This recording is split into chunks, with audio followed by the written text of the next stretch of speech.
At my 6-year-old's family visit, my mother-in-law left her alone in a parking lot for 5 hours while she took the other kids fun shopping. She told her, "Wait right here! Don't move!" I didn't shout. I walked inside and did this. The whole family went silent. If you've ever had one of those moments where the world tilts and everything goes a little too quiet, that's what happened the day I pulled into my in-laws' parking lot and saw my daughter sitting on the curb by herself. Mia was 6, small, the kind of kid who still mispronounced spaghetti and needed help with zippers. She was perched on the edge of the concrete like a discarded doll, knees pulled to her chest, pink backpack next to her. No shade, no water, no adults. Just her. I parked faster than you're technically supposed to and got out. "Mia?" I called. Her head snapped up. She squinted against the sun, then broke into a shaky smile. "Mom!" She stood too quickly and stumbled. When I got close enough, I could see her cheeks were red, her hair sticking to her forehead. Her little sneakers were gray with dust. I dropped to my knees in front of her. "What are you doing out here alone?" "Grandma said to wait," she said. "Right here." "For how long?" She glanced at the sky like it might give her the answer. I don't know. Since the long hand was on the 12 and the short hand was on the 1. I looked at my phone. It was 6 o'clock. 5 hours.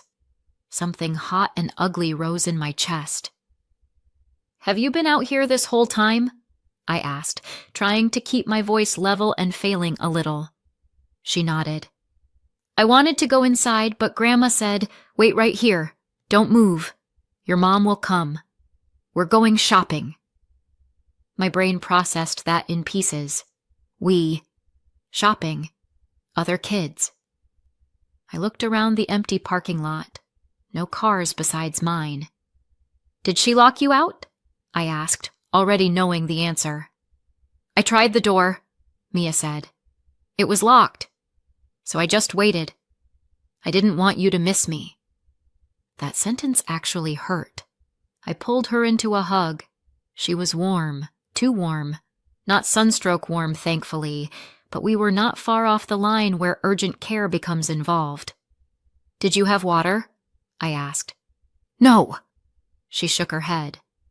"But I wasn't supposed to move." Of course she wasn't.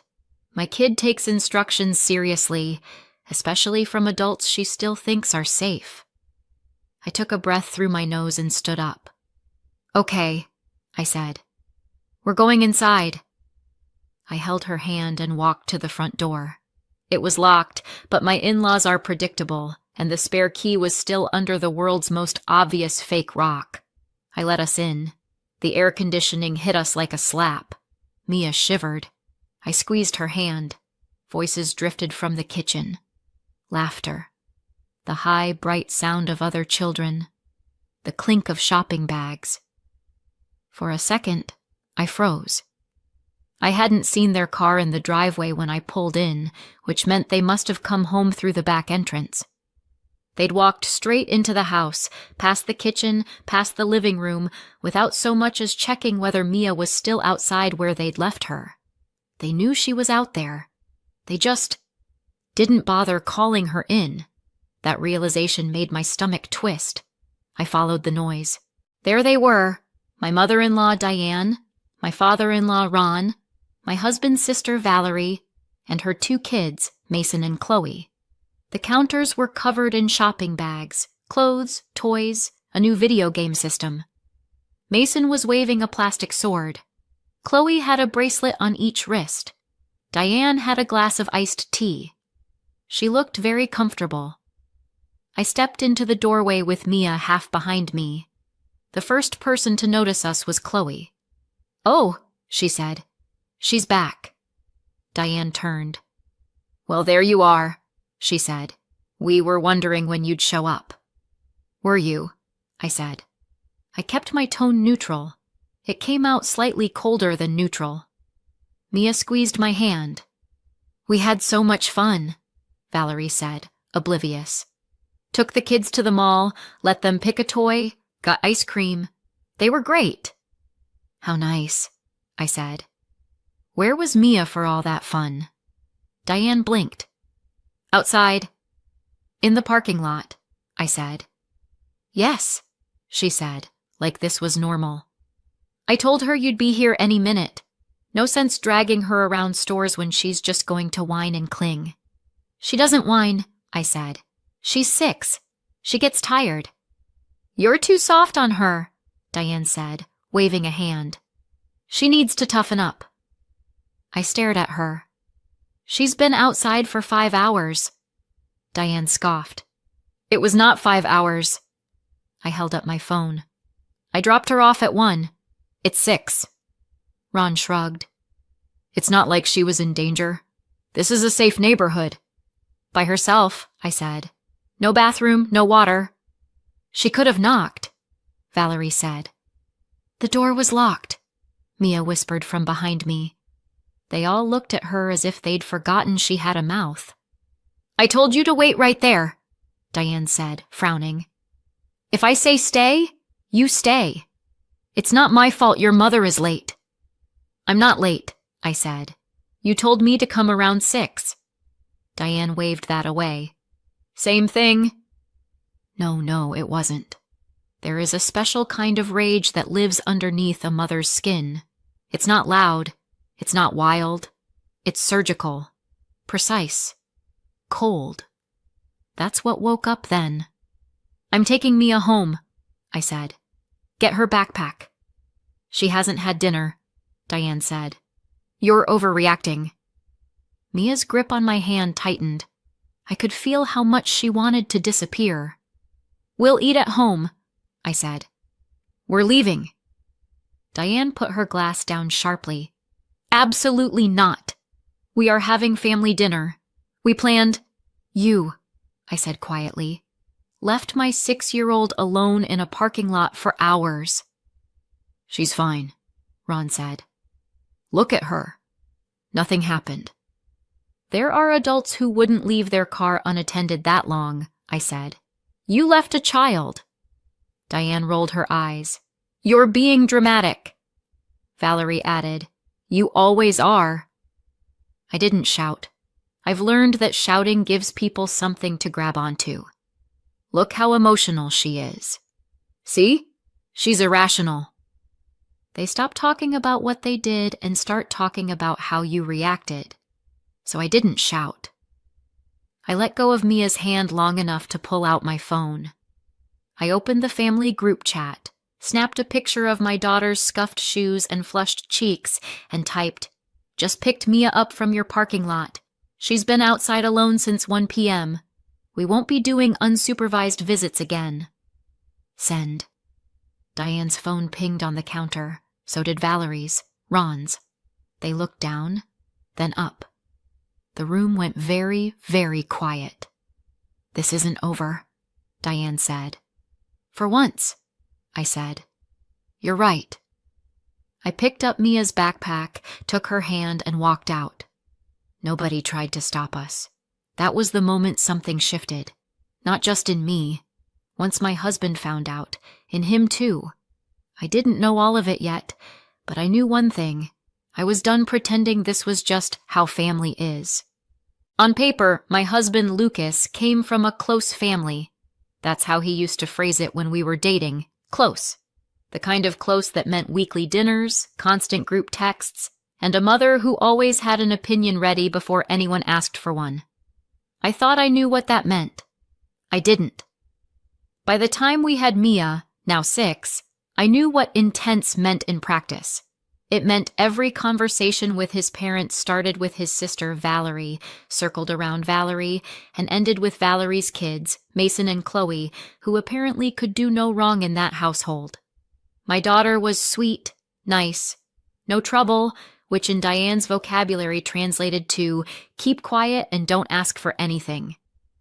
Diane loved being the heroic grandmother, the one who took the kids so you two can have a break, the one who raised you right, and now I'm helping with the next generation. What this looked like in reality was that she watched Mason and Chloe constantly, did their school pickups, their sports drop-offs, their everything. Valerie paid her a small amount sometimes. Mostly she didn't. It was family. When Mia was born, Diane offered to help with her too. Help was a generous word for what it turned into. There was always a string. I watched her on Tuesday, so you can run an errand for me this weekend, right? I took her to the park, so you don't mind sending a little something extra for groceries? I bought her a coat, so I used your card. Hope that's okay. Little leaks in the dam. Lucas had grown up being told it was his job to help. He was the reliable one, the responsible son. So when his mom hinted about money, he transferred it. When his dad mentioned being behind on bills, he picked up more shifts and paid them. When Diane sighed about how hard it was to keep the house up while also caring for Mason and Chloe full-time, he quietly set up a monthly transfer. He showed me the first one. "Just for now," he said, "until they catch up." 7 years later, it was still going. Every month, a bigger chunk of our budget than I like to think about went to his parents' account. On top of that, there were the little emergencies. They always had one. New tires, dentist, electric bill. Valerie's unexpected expense that somehow landed in Lucas's lap. He never pushed back. Not really. When I tried to talk about it, he would tense up and say, "They need it. They helped us. It's just money." I stopped bringing it up as much. I didn't want to be the villain in a story where his parents were always the martyrs. But the thing about patterns is that they don't just stay emotional. Sooner or later, they get dangerous. With Mia, it started smaller. They'd keep her up too late because the cousins wanted to play. They'd forget to put sunscreen on her because she needs color. They let her stand at the edge of a pool while they talked, back turned, until she slipped on the wet tile and almost went in. Every time I said something, I was overprotective. Anxious. Helicopter. Nothing happened, Diane would say. She's fine. Nothing happened. Until the day they made sure something could. When Diane announced in the family chat that she was taking all the grandkids for a fun day, I didn't immediately panic. She'd done outings before. It was supposed to be simple. I'd drop Mia off at 1, pick her up around 6. "We'll just be home, maybe run an errand or 2, Diane had said. She did not mention the 5-hour curbside abandonment plan. If she had, I might have rearranged my schedule. But that's the thing, isn't it? People like Diane never say, "I plan to do something reckless," and then blame you if your child survives. They just do it, then call it parenting style. Driving home after I picked Mia up, listening to my daughter describe how she watched the shadows move across the parking lot, how hot the ground got under her shoes, how she counted cars to pass the time, I felt something else settle in my chest. I had been raised to believe you don't blow up families unless you absolutely have to. They convinced me for years that this didn't qualify. But looking at Mia's sunburned nose, her exhausted eyes, her trust in me not to leave her alone again, I realized something very simple. They had crossed a line I didn't even know I had until they were standing on the other side of it waving, and this time I wasn't going to be the one reaching back. The thing nobody tells you about big family explosions is that the real blast comes later. The driveway scene, the group chat, the doorway standoff. That was just the match. The real fire was what happened after we got home and the adrenaline wore off. Mia wouldn't let go of me that night. She followed me from room to room like a quiet little shadow. If I went to the kitchen, she stood in the doorway. If I went to the bathroom, she waited outside. If I sat on the couch, she climbed into my lap, even though she hadn't done that in months. "Are you okay, Bug?" I asked at bedtime. She nodded, which would have been more convincing if she hadn't been gripping my sleeve like it was a life raft. "Do you want your nightlight?" I tried. "Yes," she whispered. Then, after a pause, "Can you stay?" "I'll sit here for a while," I said, settling into the chair by her bed. She lay on her side, eyes open. "Mom?" "Yeah?" "You're not going to leave me here and go shopping, right?" It hit like a punch. "No," I said. "I will never leave you like that." She thought about it. "Even if Grandma says I have to wait?" "Even then." She nodded slowly. "I thought, if I moved, you wouldn't find me." I swallowed hard. "You did everything right," I said. "You stayed where you were told. None of this is your fault." She blinked, and I watched one tear slide sideways into her hair. I didn't stay for a while.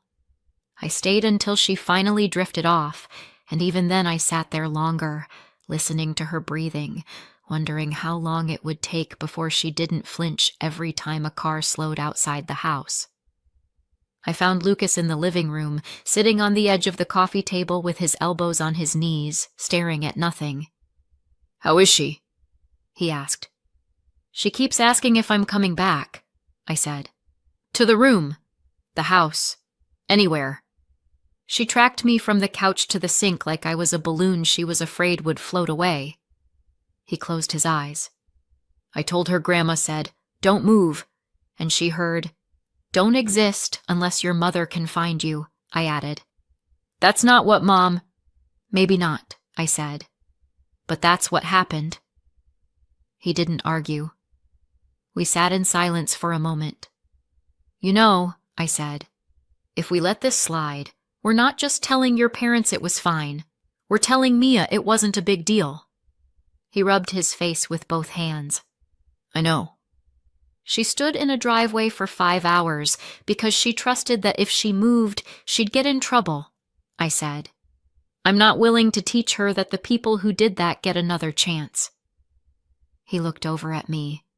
The Lucas I married was there, but there was something else now too.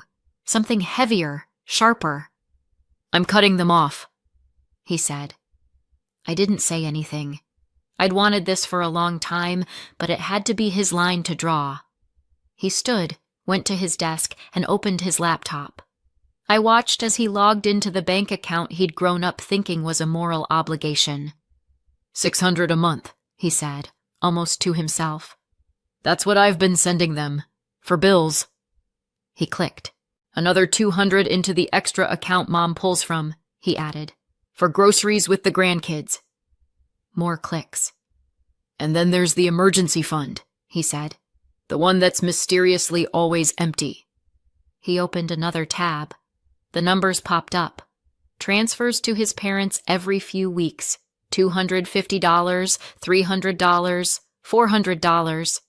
The amounts varied, but the pattern was the same. "How much is that?" I asked. He did a quick mental calculation. "Around $800 to $1,000 a month, on average." "And that's just what you know about," I said. He clicked again. "Not anymore," he said. One by one, he canceled the $600 recurring transfer, deleted the $200 extra, closed the emergency fund pipe.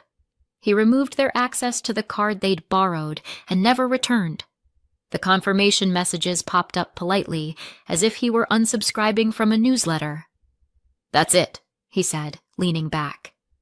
"That's a lot of money," I said. He nodded. "We could have gone on vacation every year." "Instead," I said, "we bought them the privilege of endangering our kid."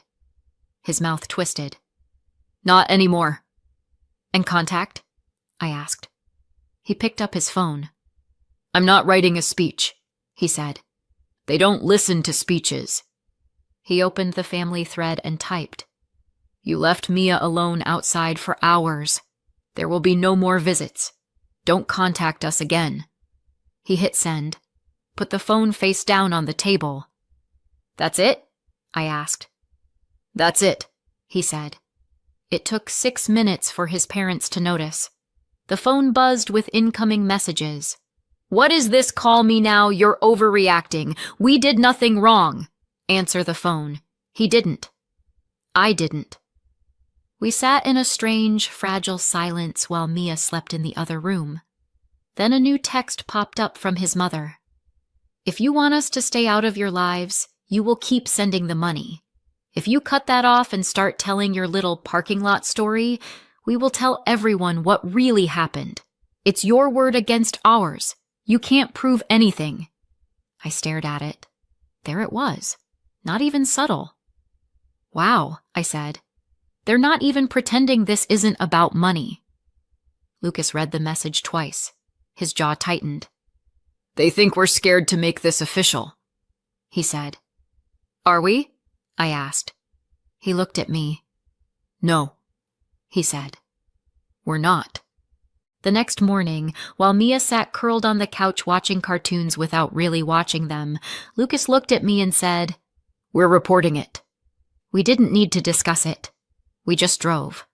The police station smelled like old coffee. A woman at the front desk glanced up as we walked in. I need to file a child endangerment report, I said. Her expression sharpened. What happened? I pulled out my phone and showed her the photo. The curb, the empty driveway, the heat on Mia's face. She was outside for 5 hours, I said. Completely alone. My in-laws took the other kids shopping and left her with no way in. The woman's jaw tightened. This way. In a small interview room, Mia clung to me, so she sat on my lap. There was no way she would have stayed home alone after yesterday. The officer asked only what mattered. Was she supervised at any point? No. Did anyone check on her? No. Where were the caregivers? At the mall. Did she have a way to get inside? No, the doors were locked. The officer looked at the photo, then at Mia, then at us. This is serious, she said. She took the report quickly, timeline, photo, statements, and slid a case number across the table. Before we left, she crouched beside Mia. You did nothing wrong. You were very brave. Mia leaned into me without speaking. We walked out holding the case number, cold, official, undeniable. It didn't fix what happened, but it made sure no one could pretend it wasn't real. At home, I opened the extended family chat, the same one where Diane had called me dramatic 2 days earlier. I typed, For those who still aren't sure what happened, Mia was left outside alone from about 1 p.m. to 6 p.m. at my in-laws' place. The door was locked. No water. No supervision. We have filed a report with local police, so there is a record of what happened. We will not be discussing it further. I attached the curb photo again and hit send. Lucas watched over my shoulder, then added his own message beneath mine. Any questions? Ask me directly. Do not go through my mother. Then we put our phones down. It took about 30 seconds. Cousin. Wow. I didn't realize it was 5 hours. Aunt. That's not old school parenting. That's dangerous. Another cousin. I thought this was being exaggerated. I don't anymore. Diane jumped in. How dare you send this to everyone? You are trying to destroy us. You went to the police? Over family? Ron followed. You're making us look like monsters. Someone else replied before we could.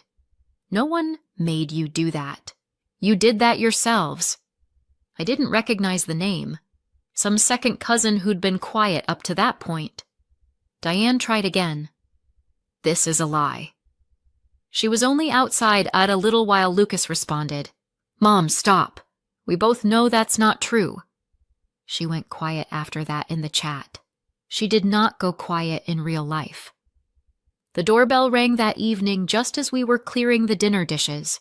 Lucas and I looked at each other. We didn't have to say it. He opened the door just enough to block the entry. There they were again. Diane and Ron. No Valerie this time. Just the original disaster duo. You called the police on us, Diane said. No hello. Yes, Lucas said. Ron glared. Do you have any idea what you've done? Yes, Lucas repeated. You are trying to ruin our lives. Diane hissed. "We could lose everything." "You almost lost my daughter," he said. "I guess now we're even." "You ungrateful little—" she started. I stepped up beside him. "You asked us to keep paying you to stay away," I said. "Remember that part? Keep sending the money if you want no contact. You tried to sell us your silence." Diane's face went blotchy. "That was not—" "You literally wrote it," I said. "I have the text." Ron jabbed a finger toward Lucas. "We did everything for you. We raised you. We helped you. We watched your child. You left her alone on concrete for 5 hours," Lucas snapped. "You watched nothing." He took a breath, steadied himself. "You're not coming near her again," he said. "There will be no more visits, no more calls, no more money." "You can't do this," Diane said. "We'll tell everyone you made this up. You're turning them against us." "You're doing a great job of that on your own," I said. She swung her glare to me. You did this! You poisoned him!" I met her eyes. "I didn't poison him," I said. "I just stopped diluting the truth." Her mouth opened and closed. "You're going to regret reporting us," Ron said. "This will follow us everywhere." "Good," I said. "Maybe then you'll take it seriously." "We should call our lawyer," Diane muttered. "We'll get grandparents' rights. A judge will make you—" "If you try that," Lucas said quietly, "every word of what you did goes on record, with dates, times, pictures, and police reports."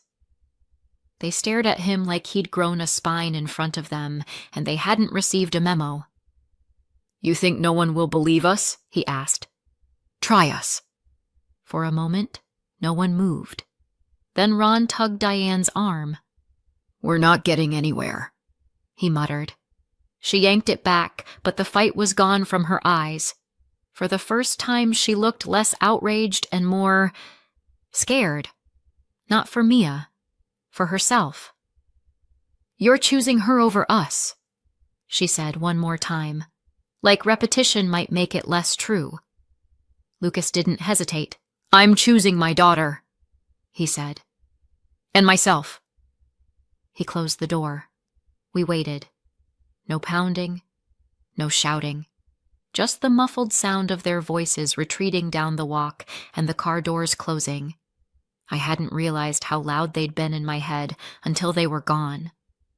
Later that night, as I tucked Mia in, she asked, almost casually, "Is Grandma coming back?" "No," I said. "She's not allowed to take care of you anymore." Mia thought about that. "Because she left me?" "Yes," I said. "Because she left you?" She nodded, small but sure. "Good," she said. I didn't like waiting. I brushed her hair back from her face.